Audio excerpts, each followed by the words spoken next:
Hello, नमस्कार मित्रों। आज अपन पढ़ेंगे गुर्जर प्रतिहार का भाग 3। उद्योतन सूरी के अनुसार गुर्जरों की मातृभाषा गुर्जर अपभ्रंश थी। उद्योतन सूरी ने गुर्जरों की जो मातृभाषा वो किसे बताया है? गुर्जर अपभ्रंश को।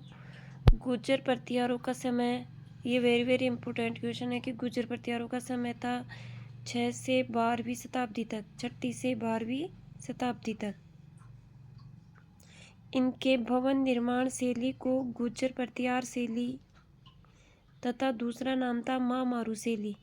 गुर्जर प्रतिहार की भवन निर्माण शैली को क्या कहा गया है? गुर्जर प्रतिहार शैली या महामारू शैली। दद ने बड़ौत शाखा के संस्थापक है। दद को कौन सी प्रतिहारों की बड़ौत शाखा के संस्थापक कौन है? दद, जो हरिश्चंद्र के पुत्र थे 4th नंबर के दद, वो बड़ौत शाखा के क्या है? संस्थापक। अब नागभट्ट प्रथम, जिनका जो कार्यकाल था वो था 730 से 760। संस्थापक भीनमाल के प्रतिहारों की शाखा के संस्थापक थे। भीनमाल शाखा के संस्थापक कौन थे? नागभट्ट प्रथम। नागभट्ट प्रथम की उपाधियां थी मलेच्छकों का नाशक, नारायण, विशुद्ध क्षत्रिय, राम का प्रतिहार। मलेच्छकों का नाशक, नारायण, विशुद्ध क्षत्रिय, राम का प्रतिहार। और इसके दरबार को नागालोक कहा जाता था। इसके दरबार को क्या कहा जाता था? नागावलोक। इसके समकालीन राष्ट्रकूट शासक था दंतिदुर्ग। नागभट्ट प्रथम के समकालीन दंतिदुर्ग राष्ट्रकूट शासक था। और इसने मेड़ता, उज्जैन, भीनमाल, मेड़ता या उज्जैन या अवंती, भीनमाल को इसने अपनी क्या बनाई थी? राजधानियां बनाई थी। और इसके जो उत्तराधिकारी थे वो थे कक्कुक व देवराज। इसके उत्तराधिकारी कौन थे? कक्कुक व देवराज। वंशावली का उल्लेख नागभट्ट प्रथम से मिलता है। गुर्जर प्रतिहारों की जो वंशावली है उसका उल्लेख नागभट्ट प्रथम से मिलता है। इसके बाद कुछ समय के लिए कुकुक और देवराज बने। उनके बाद आए वत्सराज, जो देवराज का पुत्र था। इनका जो कार्यकाल है वो है 778 से 781। इनकी उपाधि थी रणस्तनी। रणस्तनी का हिंदी में होता है युद्ध का हाथी, जयवरा। जयवरा यानी भागवत धर्म का संरक्षक होने के कारण इन्होंने कौन सी उपाधि धारण की थी? जयवरा। और हाथी के समान बल होने के कारण रणस्तनी। विशेष था त्रिपक्षीय संघर्ष का आरंभ। त्रिपक्षीय संघर्ष का इन्होंने आरंभ किया था। प्रतिहार साम्राज्य के क्या है? ये वास्तविक संस्थापक है।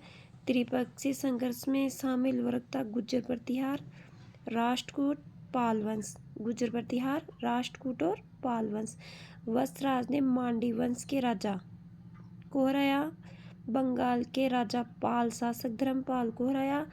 वत्सराज राष्ट्रकूट शासक दुर्ग से क्या हुए थे? पराजित हुए थे।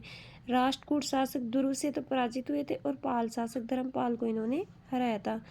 कन्नौज के शासक इंद्रायुध को हराकर अपनी इन्होंने क्या बनाई थी? कन्नौज के शासक इंद्रायुध को इन्होंने क्या किया था? हराया था। अब नागभट्ट द्वितीय 815 से 833। कन्नौज पर आक्रमण 816 ईस्वी में चक्रायुध। धर्मपाल द्वारा नामजित शासक कन्नौज के चक्रायुध को हराकर कन्नौज को राजधानी तथा त्रिपक्षीय संघर्ष का इन्होंने क्या किया था? अंत।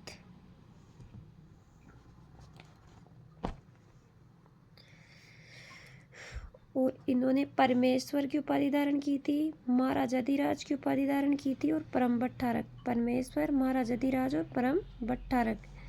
विशेष बचकुला शिलालेख के अनुसार प्रतिहार वंश ने ये उपाधियां धारण करने वाले प्रथम तथा द्वितीय महेंद्रपाल थे। परमेश्वर, महाराजाधिराज और परम भट्टारक की उपाधियां धारण करने वाले बचकुला शिलालेख के अनुसार नागभट्ट द्वितीय प्रथम तथा महेंद्रपाल प्रथम क्या थे? द्वितीय व्यक्ति थे। विशेष तथ्य, नागभट्ट द्वितीय ने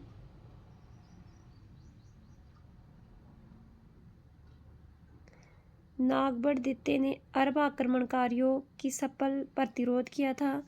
नागभट्टद्वितीय ने बंगाल के शासक पालवंश के शासक धर्मपाल को मुंगेर के युद्ध बिहार में क्या किया था, हराया था।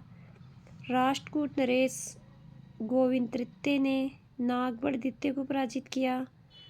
नागभट्टद्वितीय ने अरब आक्रमण रोकने में महत्वपूर्ण भूमिका निभाई थी। नागभट्टद्वितीय के समय प्रतिहार वंश उत्तरी भारत का सबसे शक्तिशाली राज्य बन गया। नागभट्टद्वितीय का ग्रंथ था बलि प्रबंध।